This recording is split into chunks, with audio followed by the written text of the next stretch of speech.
President Mike Logan.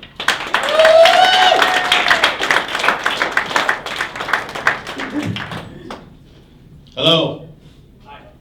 Hi, the most diverse crowd Grand Rapids could muster. I mean, normally I tell that joke and then point to one minority in the room. Oh, you? I was debating. I didn't want to be racist.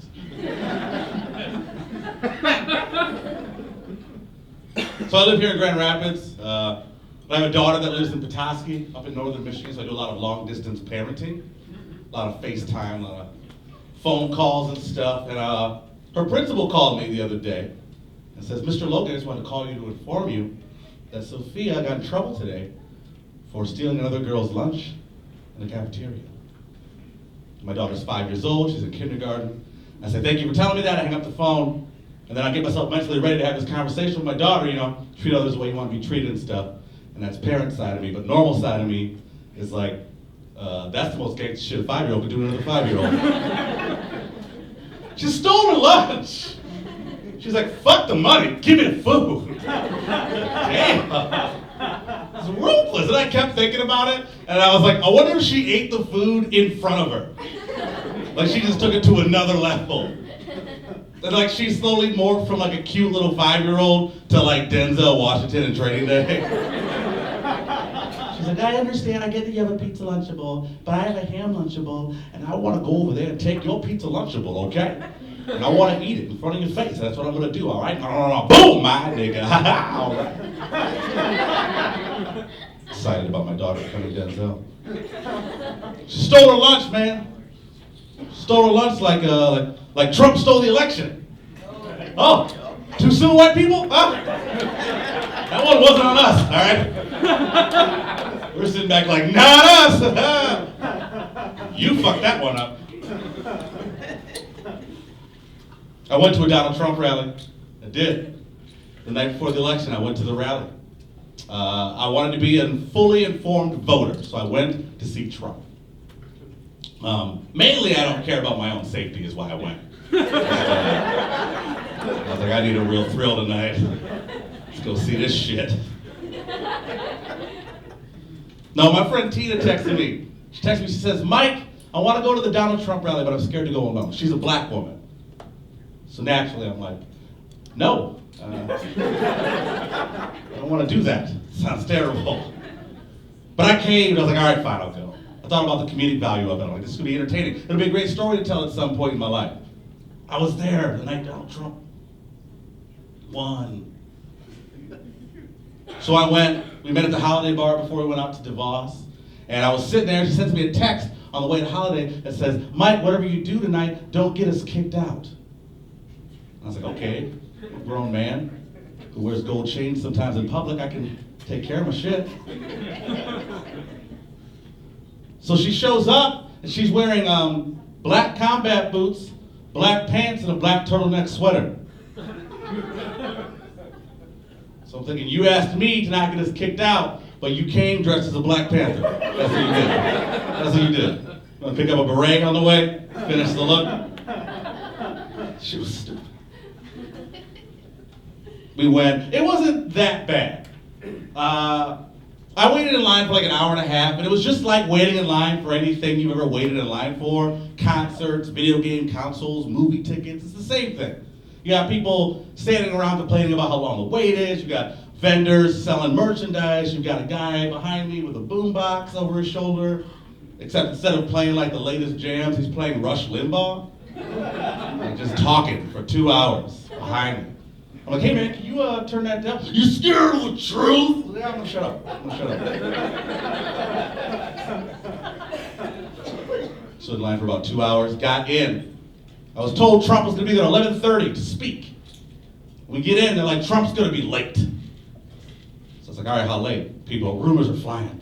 12:30, he's in 5 different states today. 1 a.m., he's gonna get here at 1 a.m. I've been here since 6 already. It's like 8:30, and I'm like, this is a long wait. You know what I'm gonna do? I'm gonna buy some chicken fingers for me and everybody around me. That's what I'm gonna do. Because there's gonna be a point in the night where they hate my guts, but then they're gonna remember, hey, that guy bought me chicken fingers. And they're gonna let all that shit go. So I bought chicken fingers for everybody. Passed them out like candy. People were like, oh man, cool, chicken fingers, thanks, bro. I was like, remember that shit. So then this thing started, and I want to call it a presidential campaign rally, but what it really was like the trashiest hillbilly concert I've ever been to. And I lived in northern Michigan. Like I've been to a field party before. This shit was trashier.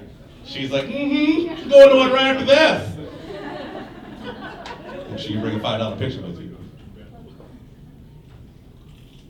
Some woman came out, started everything off with a sermon. A black woman, I was surprised.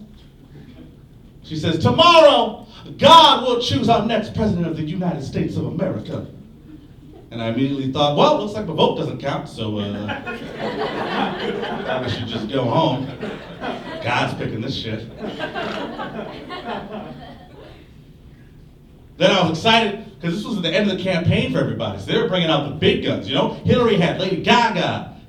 She had Beyonce. She had Jay-Z. You know who we got? Ted Nugent. So we got Ted Nugent. I wasn't ready for that. I never seen the man live. Holy shit, man. He was like out there to stall too, because Trump was super late. So he was just going on and on about, you know, the normal stuff you talk about at campaign rallies, hunting. That's all he talked about.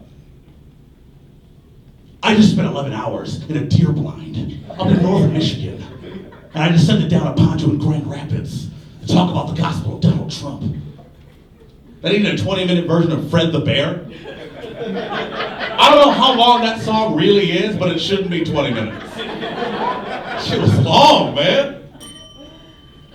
Then Trump finally came out. And it was weird. He had this weird technique of doing things. He'd say his talking point, and then the crowd would erupt with applause, and then there'd be silence. And I think to myself, here's my chance. What I'm going to do is every time there's silence, I'm going to ask a question of my candidate. Because I'm about 10 feet away from his podium. I figure this is a genius thing to do. So he starts talking, gets to his first point. He says, I am going to bring so many jobs back to Michigan. Okay? Yes.